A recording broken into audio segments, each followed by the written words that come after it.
Hello friends, बात करते हैं कि इम्पोर्टेंट टॉपिक पे। गाइस, ये जो आप देख रहे हैं एक ट्रांसफॉर्मर है जिसके अंदर 3 वायर्स एक साइड है और 2 वायर्स एक साइड है। गाइस, इसी से आप एक इन्वर्टर घर पर ही कैसे डिज़ाइन कर सकते हैं, वो भी बहुत ही सिंपल तरीके से। इसका बेसिक लॉजिक क्या होता है इन्वर्टर बनाने का, वो देखने की कोशिश करते हैं। तो अभी जो आप देख रहे हैं यहाँ पर देख रहे हैं 2 वायर्स, ये 240 वोल्ट या फिर 220 वोल्ट यहाँ पर दिया जाता है। तो यहाँ पर आपको 12 वोल्ट या फिर 24 वोल्ट मिल जाता है।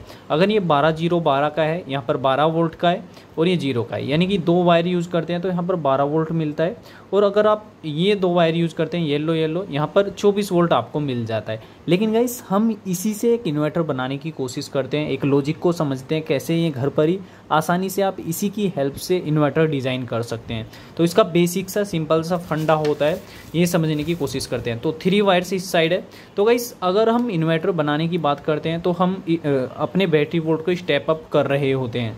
तो यहाँ पर आप देख रहे हैं, यहाँ पर हमारे पास है एक बैटरी। तो बैटरी के अंदर एक पॉजिटिव होता है गाइस और एक नेगेटिव होता है। सपोज ये 12 वोल्ट की बैटरी है, तो इस 12 वोल्ट की बैटरी के अंदर ये एक पॉजिटिव है और एक नेगेटिव है। गाइस, ये जो बीच वाला टर्मिनल्स होता है, जो बीच से आता है, 0 से आता है, तो ये नेगेटिव पे डायरेक्टली कनेक्ट कर देते हैं। अब क्या होगा, अब ये जो पॉजिटिव आप देख रहे हैं, एक बार पॉजिटिव इस वायर पे टच करना होता है और एक बार पॉजिटिव इस वायर पे टच करना होता है। आप समझ रहे हैं, यानी कि ये पॉजिटिव एक बार तो यहाँ पर स्विचिंग करानी है, यहाँ पर कनेक्ट करना है और 1 सेकंड के अंदर यहाँ पर भी कनेक्ट करना है। यानी कि एक बार यहाँ पर टच करना है, एक बार यहाँ पर करना है, यहाँ पर करना है, यहाँ पर करना है। तो अगर आप ऐसा करते हैं तो यहाँ पर आपको 220 वोल्ट मिल जाएगा एसी का।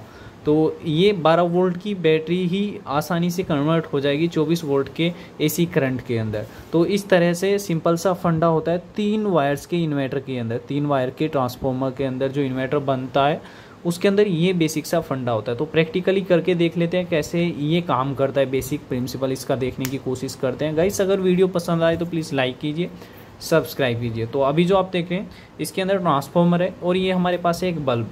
तो यहाँ पर हम 240 वोल्ट की तरफ लगा लेते हैं, यानी कि इन 2 वायर्स के पास। तो इसे कनेक्ट कर लेते हैं। गाइस, वीडियो बहुत ही इम्पोर्टेंट है क्योंकि इससे आपको बेसिक लॉजिक पता लग जाएगा 3 वायर के ट्रांसफार्मर के अंदर कैसे ये इन्वर्ट करता है वोल्टेज इसको। तो ये देख रहे हैं, ये कनेक्ट हो चुका है। तो अभी यहाँ पर बैटरी देते हैं, यानी कि 12 वोल्ट का करंट देते हैं। तो गाइस, ट्रांसफार्मर बढ़ा लेते हैं क्योंकि ये आसानी से आपको रिजल्ट दे पाएगा, ये हल्के से भी स्विचिंग पे काम कर पाएगा, तो इसलिए बड़ा ले लेते हैं। तो आप छोटा भी ले सकते हैं, कोई प्रॉब्लम नहीं है, वो भी काम करता है। बस बेसिक जो फ़र्क होता है उसके अंदर, वहाँ पर हम हाथ से नहीं केवल ट्रांजिस्टर से स्विचिंग कर रहे होते हैं। तो बेसिक प्रिंसिपल यही होता है, ट्रांजिस्टर भी ऐसे ही स्विचिंग कराता है। तो अभी वोल्टेज लेते हैं और चेक कर लेते हैं कैसे काम करता है। तो ये जो आप देखें, ये नेगेटिव बीच वाले पे परमानेंट कनेक्ट कर देते हैं। तो इसके अंदर 12 वोल्ट अभी आए हुए हैं और चेक करने की कोशिश करते हैं इसका रिजल्ट, यानी कि हमें रिजल्ट मिलता है या फिर नहीं मिलता। तो गाइस, अभी देख सकते हैं ये इस तरह से काम कर रहा है।